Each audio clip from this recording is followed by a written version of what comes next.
Yes, it's so much better. Oh my god. Holy. This is photorealistic. Oh my god. Wozers. Did he just say wozers? Hey, that man is excited. Don't you squash his enthusiasm, man.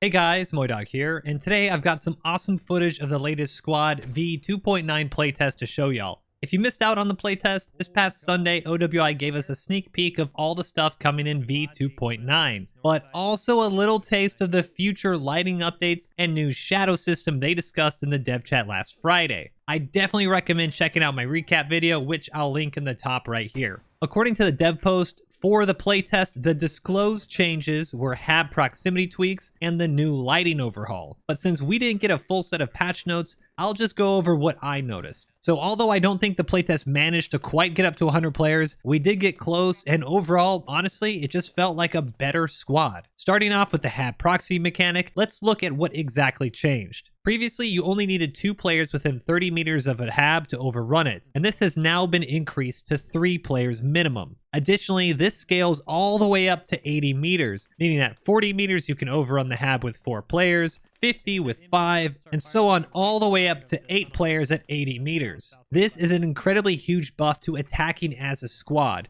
and the devs stated themselves that this change is supposed to reward a cohesive squad that works together while attacking and to give an advantage to the team that is organized. Specifically, they do want to de-incentivize players who attack by themselves or squads that just trickle in one by one. Because of this, personally, I felt like our HABs would get overrun a lot easier, which isn't necessarily a bad thing, but I do think our team as a whole wasn't adjusting the mechanic very well since we had so few people. In real games, I think this will definitely encourage defensive squads, but also reward them since it was extremely effective to attack HABs with a full squad. I think in the future, you're no longer going to be sitting on an objective or a HAB and just try to see 1 or 2 people trickle in, since it really was just so effective pushing with an entire squad. This will take some getting used to, but based on the few experiences I had, I do think it will be positive to the meta, since I think most people are in agreement that FOB spam right now is a bit exhausting, and it feels less like a tactical or strategic decision to place a radio, and it's pretty much just, hey, let's get as many spawn points as possible near the objective, and whichever one doesn't go down works. Now, we also got a new 400 meter FOB exclusion radius, and I could definitely tell that the FOBs felt a lot more spread out. Once again, I can't say for certain since we didn't have a full server, but I could see that even with 80 people, we didn't have nearly as many FOBs as I've seen in the past. Although it was definitely obvious we couldn't get as many FOBs in the small skirmish layer, it was less noticeable than the proxy changes, and as someone who played during Alpha 14 when we had this old radius, it just really feels good to see the devs willing to go back over a year ago and change something that worked so well in the past. Apart from these changes, there were some smaller things like no bleeding from fall damage that I definitely appreciate, as well as some minor changes to the inside of the cockpit for the helis.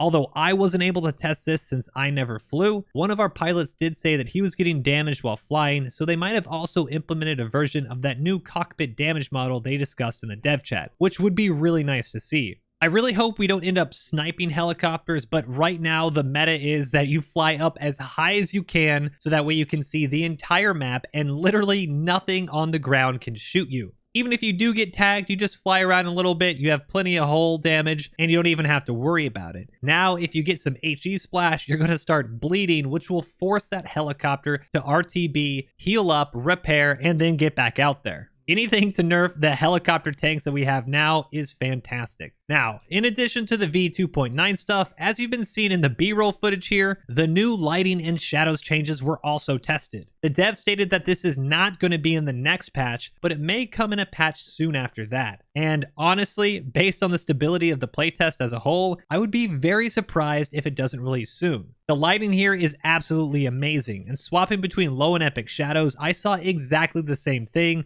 no matter if it was 5 feet in front of me or nearly 2 kilometers away, which is so much better than the advantage low settings players had over high settings players in the past. Before, low shadows would remove almost every single shadow in the game, and now they're just a little bit blobbier than the epic shadows, but you still see them. Swapping between the two settings, I really didn't even notice that much of an FPS difference either. Asking around, it seemed like for the most part, people had pretty good performance with everything, so I'm actually really hopeful that everyone on lower end equipment shouldn't have too much of a change in their frame frame rate at all.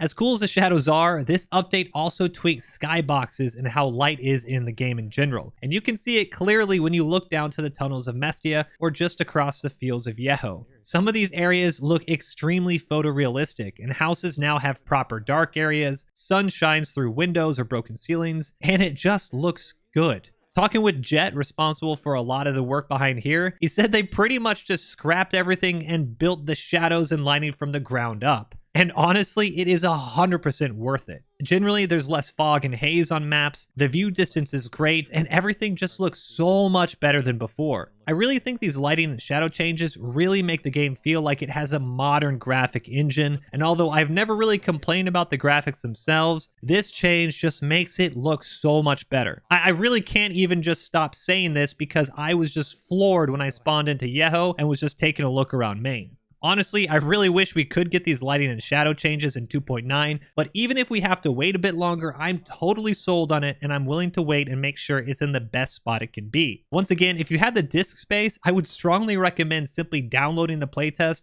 just to run around some of these maps for yourselves. Honestly, it's just awesome. But what do you guys think? Let me know in the comments below, and also if anyone did get a chance to play in the playtest yesterday, please let me know how everything felt for you as well. If you liked the video, give it a thumbs up and subscribe for more, but that's it for me. Until next time, peace.